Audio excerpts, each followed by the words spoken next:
काली नजर। माँ, माँ, अरे क्या माँ माँ कर रहा है? बकरी का बच्चा है क्या? अरे माँ, मजाक छोड़ो। मुझे फाइनली वो मेन चौराहे वाली दुकान मिल गई है। अब देखना, आपका बेटा दुगनी स्पीड से पैसा कमाएगा। उफ़ो, ये क्या? मेरी ऑनलाइन मेकअप क्लास चल रही है। इतनी जोर से क्यों बोल रहे हो आप दोनों? अरे मेरी धर्म पत्नी जी, मेकअप क्लास बाद में करना। वो चौराहे वाली दुकान मिल गई है हमको। अरे वाह! रुको, मैं अपनी माँ को फोन लगाकर बता देती हूँ। अरे मैं भी अपने रिश्तेदारों को बता देती हूँ। कितनी खुशी की बात है। हाँ हाँ, मैं भी अपने दोस्तों को बता देता हूँ। 1 हफ्ते बाद रजिस्ट्री है। बस घर में खुशी का मौका था। उन तीनों ने अपने अपने फोन उठाए और लोगों में बात फैलाना शुरू कर दिया। और रही सही कसर श्वेता बहू ने अपने पड़ोस में सबको बताकर कर दी। अरे वर्मा आंटी, अब हम भी जल्दी कार ले लेंगे। घर का रेनोवेशन होगा और ठाट से रहेंगे हम भी। अरे ऐसा क्या हुआ? लॉटरी बाटरी लग गई है क्या? अरे इस बार चौराहे वाली मॉल में हमको भी दुकान मिल गई है। दुकान नंबर 21, जो एकदम चौराहे पर है। अब ग्राहक बढ़ेंगे तो आमदनी भी बढ़ेगी ही ना। अरे वाह, कितनी खुशी की बात है। मैं बहुत खुश हूँ तुम्हें इतना खुश देख के। बाकी एक बात कहूँ, सबको मत बताते फिरना। किसी की नजर लग जाएगी तो खुशी की खबर वापस लौट जाएगी। हैं? ऐसे थोड़ी ना होता है। अब डरा रही हो। अरे सही कह रही हूँ।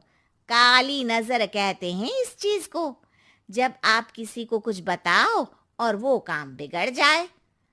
अरे लेकिन मैं तो। तुमने सबको बता दिया ना? हाँ, फोन लगा लगा के। अब बच के रहना। काली नजर बड़ी खतरनाक होती है। श्वेता इतनी खुश रहती है कि वो वर्मा आंटी की बात पर ध्यान ही नहीं देती, जबकि पड़ोस में और भी लोगों से खुशी की खबर शेयर करती रहती है। अगले दिन राजेश बहुत दुखी होकर घर आता है। अरे बेटा, क्या हुआ? मुंह क्यों सूजा हुआ है? मधुमक्खी ने काट लिया क्या? माँ, वो दुकान किसी और के पास चली गई। किसी ने ज्यादा भाव लगा दिया। अरे पर बात तो आपसे हुई थी ना उस दुकान वाले की। हाँ, आज मैं टोकन अमाउंट देने गया था, तब मुझे पता चला। कोई आकर सुबह मुझसे पहले ही ज्यादा अमाउंट दे गया। काली नजर। क्या? क्या कहा?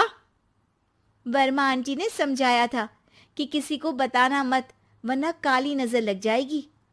अच्छा, तुम्हें उनकी बात मान लेनी चाहिए थी। उनकी बात मान लेती, लेकिन उसके पहले ही सबको बता चुके थे ना हम तीनों। अरे अगली बार से ध्यान रखेंगे।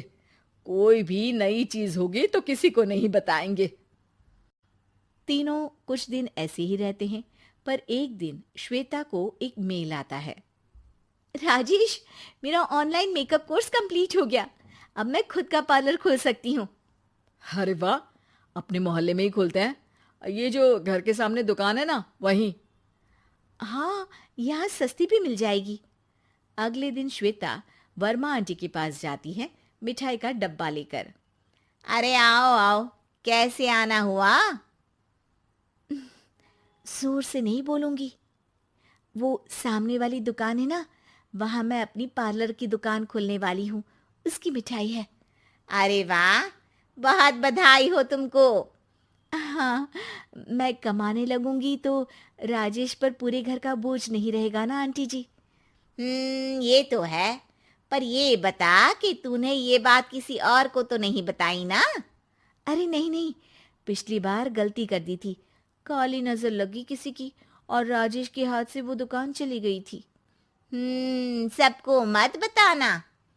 चलो मैं चलती हूँ, कल दुकान की बात करने भी तो जाना है। अगले दिन श्वेता दुकान के लिए मालिक से बात करने जाती है। अरे लेकिन दुकान तो हम कल रात को ही किसी को दे चुके हैं। कल ही? हाँ, कल ही। 2 दिन बाद कोई यहाँ पार्लर भी खोल लेगा। अब कहीं और दुकान देख लीजिए। अरे पर हमको भी तो पार्लर ही खोलना था। हाँ भाई, एक ही दुकान है, आधी आधी तो नहीं दे सकता ना मैं। राजेश और श्वेता घर पर हताश होकर आ जाते हैं।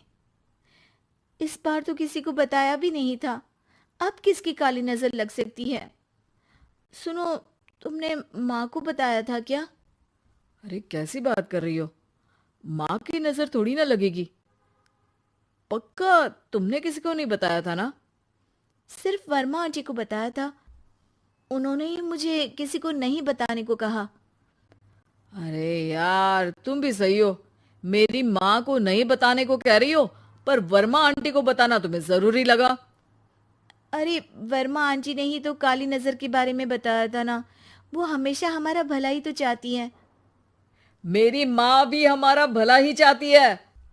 अरे पर चिल्ला क्यों रहे हो? बात नहीं कर सकते क्या आराम से? नहीं आता वो आराम से बात करना, और करना भी नहीं चाहता हूं मैं। दुकान जाने का दुख गुस्से में बदल गया था और राजेश और श्वेता में बात बंद हो गई थी। 2 दिन बाद मोहल्ले में पार्लर का इनॉग्रेशन हुआ, जिसमें मोहल्ले के सभी लोगों को बुलाया गया, पर श्वेता, राजेश और माँ नहीं जाते। माँ, अंदर आ जाओ, क्या देख रही हो? अरे नया पार्लर देख रही हूं अपने आंगन से। देखो, माँ को दूसरे का सुख देखने में कितना मजा आ रहा है, मेरा दुख नहीं दिख रहा इन्हें। यहाँ मेरा पार्लर भी तो हो सकता था। अरे चुप रहो यार, हर बात में लड़ाई क्यों ढूंढ रही हो? राजेश और श्वेता फिर बहस करने लगते थे। तभी माँ ने दोनों को बाहर बुलाया। अरे जरा देखो तो, दुकान चलाने वाले का बोर्ड पर नाम क्या लिखा है? श्रुति वर्मा। गाड़ी निकाले बेटा, हमें कहीं जाना है। काली नजर का इलाज कराने? राजेश अपनी बाइक निकालता है। तीनों ट्रिपलिंग कर रहे हैं। माँ राजेश को उस मॉल वाली दुकान पर लेकर जाती है जहां राजेश अपनी दुकान खोलने वाला था। यही दुकान लेना चाहता था ना तू? हाँ, पर इनको भी दुखी करने लेकर आई हो क्या यहाँ पर दुकान दिखाकर? वहां काफी नहीं था? अरे श्वेता, थोड़ा सब्र रख, अभी पता चलेगा कि हम यहाँ क्यों आए हैं। बता, इस दुकान चलाने वाले का नाम क्या है? अनुपम वर्मा। कुछ समझ में आया? वो दुकान वाली श्रुति वर्मा, ये दुकान वाला अनुपम वर्मा, और हमारे पड़ोस में हमने उस दुकानों के बारे में बताया किसको था? अब वर्मा आंटी को। मतलब वर्मा आंटी ही हमारा काम बिगाड़ रही है? नहीं नहीं, ऐसा नहीं हो सकता, ये बस इत्तेफाक है। राजेश अपना फोन निकालता है और श्रुति वर्मा और अनुपम वर्मा के नाम फेसबुक पर सर्च करता है, जहां ये दोनों ही वर्मा आंटी के रिश्तेदार होते हैं। श्वेता को समझ में आ जाता है कि वर्मा आंटी की ही नजर काली नजर है। अब क्या करना है? कोई भी खुशी की खबर हो तो काली नजर से बचना है, यानी वर्मा आंटी से बचना है। अरे पर मुझे ये समझ में नहीं आया कि वो हमारे साथ ऐसा क्यों करेंगी। अरे बेटा, एक सीख है, दूर के आदमी को आपकी तरक्की से कम परेशानी होगी, पड़ोसी को ज्यादा। दोनों माँ की बात में हामी भरते हैं और अगला काम चुपचाप करने की कसम खाते हैं, ताकि आगे से वर्मा आंटी